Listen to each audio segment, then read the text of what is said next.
scripture reading this morning is from 1 Kings chapter 21, verses 1 through 16. And I'm reading from the New Revised Standard Version. Later, the following events took place. Naboth, the Zerielite, had a vineyard in Jezreel beside the palace of King Ahab of Samaria. And Ahab said to Naboth, "Give me your vineyard so that I might have it for a vegetable garden, because it is near my house. I will give you a better vineyard for it, or if it seems good to you, I will give you its value in money." But Naboth said to Ahab, "The Lord forbid that I should give you my ancestral inheritance." Ahab went home resentful and sullen because of what Naboth, the Jezreelite, had said to him. For he had said, "I will not give you my ancestral inheritance." And he lay down on his bed, turned away his face, and would not eat. Ahab's wife Jezebel came to him and said, "Why are you so depressed that you will not eat?" And he said to her, "Because I spoke to Naboth the Jezreelite and said to him, 'Give me your vineyard for money, or else, if you prefer, I will give you another vineyard for it.' But he answered, 'I will not give you my vineyard.' His wife Jezebel said to him, Do you now govern Israel? Get up, eat some food, and be cheerful. I will give you the vineyard of Naboth, Jezreelite." So she wrote letters in Ahab's name and sealed them with his seal. She sent the letters to the elders and the nobles who lived with Naboth in his city. She wrote in the letters, "Proclaim a fast and seek Naboth at the head of the assembly. Seek 2 scoundrels opposite him and have them bring a charge against him, saying, 'You have cursed God and the king.' And then take him out and stone him to death." The men of his city, the elders and nobles who lived in his city, did as Jezebel had sent word to them. Just as it was written in the letters that she had sent to them, they proclaimed a fast and seated Naboth at the head of the assembly. The 2 scoundrels came in and sat opposite him, and the scoundrels brought a charge against Naboth in the presence of the people, saying, "Naboth cursed God and the king." And so they took him outside the city and stoned him to death. Then they sent a note to Jezebel saying, "Naboth has been stoned, he is dead." As soon as Jezebel heard that Naboth had been stoned and was dead, Jezebel said to Ahab, "Go, take possession of the vineyard of Naboth the Jezreelite, which he refused to give you for money, for Naboth is not alive but dead." As soon as Ahab heard that Naboth was dead, Ahab set out to go down to the vineyard of Naboth the Jezreelite to take possession of it. Thus endeth the reading. That's all.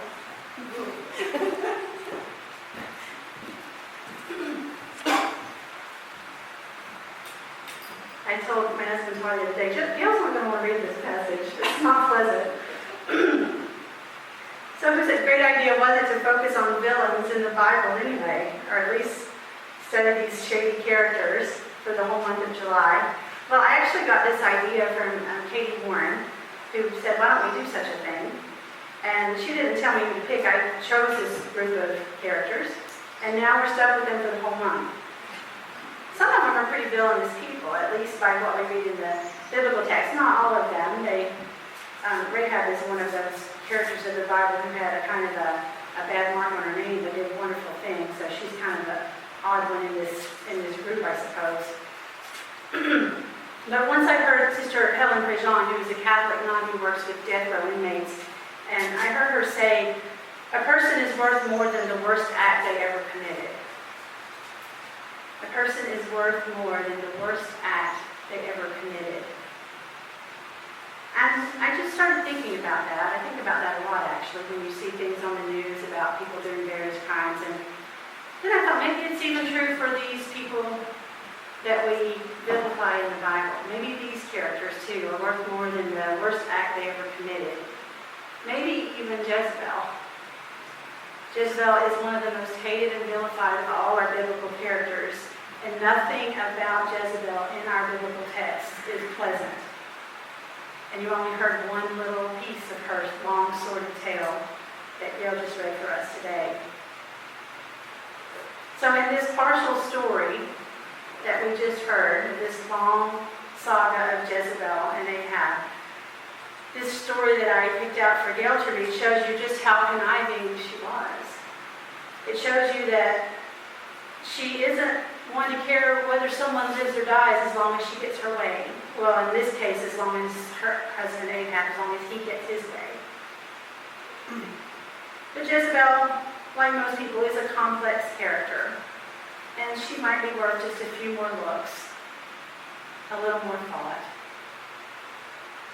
I've been reading this book called Jezebel, The Untold Story of the Bible's Harlot Queen. Leslie Hazelton is the author. In this book, Hazelton shares with us a different view of Jezebel than our biblical traditions have offered us. She shows us this complex dynamic that occurs between this prophet Elijah. You know Elijah, one of our great prophets of the Bible. This prophet Elijah, who insisted very adamantly when Jezebel arrives on the scene that there is only one true God and no others. Elijah's God is the only God who could be worshipped. And this foreign queen, Jezebel, who has just arrived, brings with her the only gods she has ever known. She has grown up in the tradition of people who worship the gods and goddesses of Baal. This becomes a showdown then of religious pluralism and what some people call dogmatic orthodoxy. This actually is a story that you know continues today, when people of other faiths attempt to assimilate into another dominant culture. There's also another great article I found by Janet Howe Gaines. She's a professor at the University of New Mexico. She teaches the Bible as literature. The article is on a website. Biblical Archaeological Society has different articles on the website. And this article is called How Bad Was Jezebel? And it gives even more different varied insights into this queen who has become so vilified throughout biblical history. This article suggests that she's partly vilified because she wasn't a submissive woman. She represented a view of womanhood that is far different than what was expected of women in the Old Testament. Women who were married to foreign men. These marriages of the Bible, particularly among the rulers, but really among all the social classes, were for alliances. And for rulers, it would be for political alliances. In fact, nowhere in the biblical definition of marriage is it for love. It was for contracts and alliances.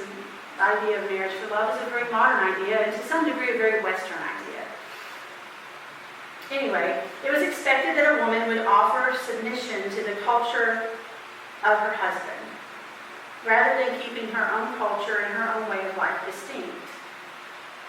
Jezebel did not want to do that. And so, because Jezebel chose to stay true to her own religious beliefs, and because she was a dominant personality, and she decided to use her voice and be a dominant queen, speaking up when she should have been quiet, when she was expected to be quiet, remain submissive when she chose not to do so. She chose to be dominant instead of submissive. She's classified throughout all the stories of the Bible as bad and wicked. And honestly, based on her behavior and expected norms, this would probably be the way we would classify her today, even today. Needless to say, she loses popularity pretty quickly.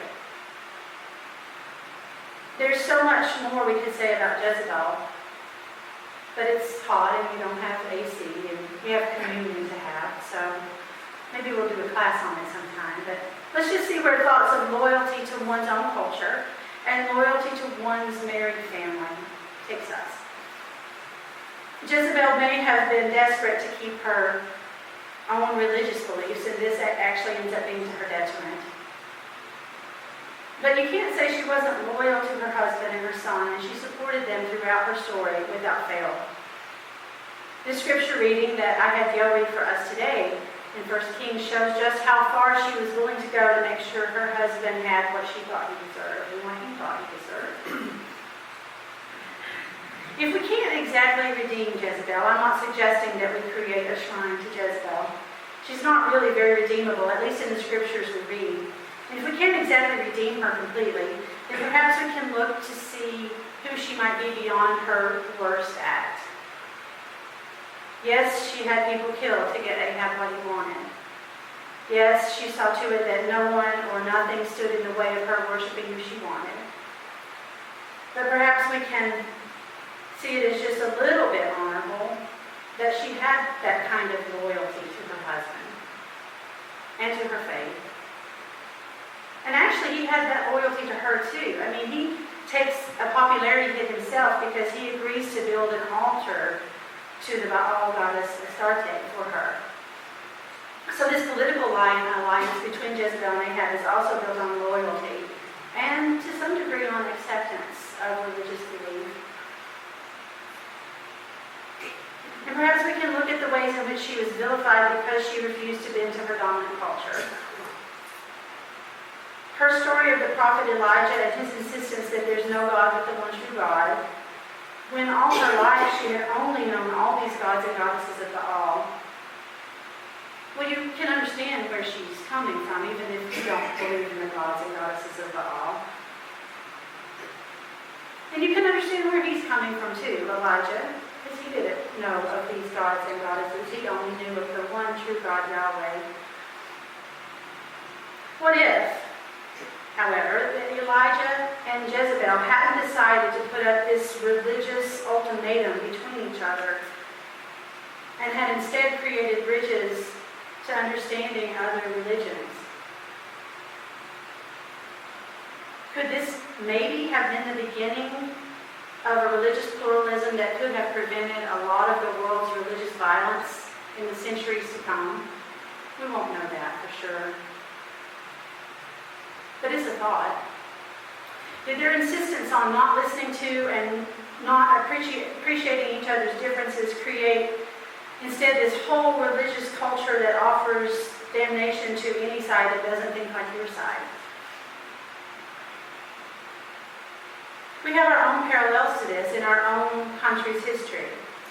The way we as a nation decided to systematically strip away the Native Americans' culture and dress and way of life.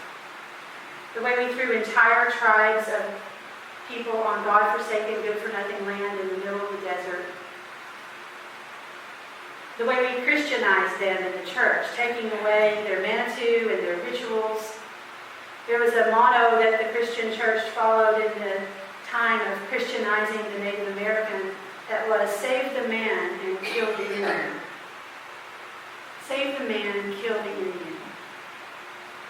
Make the Indian into what we want him to look like. Keep the human alive or rid him of anything he believes to be true.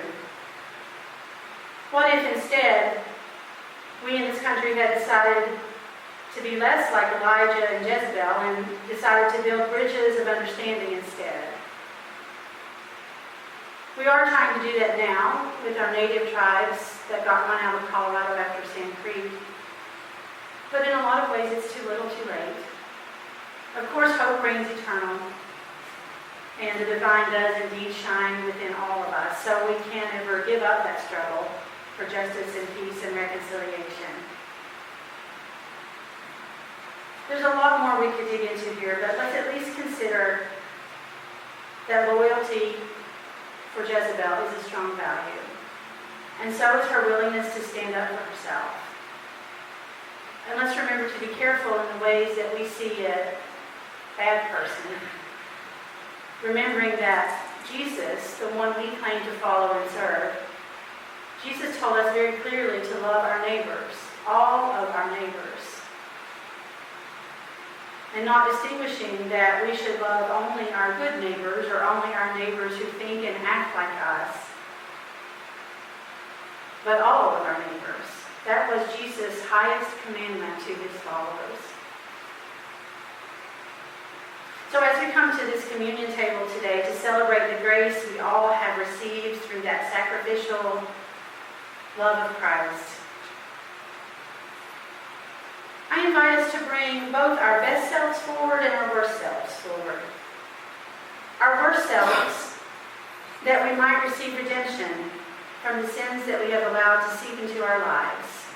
The sins of indifference, hate, judgment, arrogance. And we'll bring our best selves, that we might walk away after embodying Christ in these elements with a renewed awareness of what our best selves are, that capacity to care and love and accept all our neighbors, and a desire to embody a humility that can lead us into right relationship with everyone we meet, now and in all the days to come.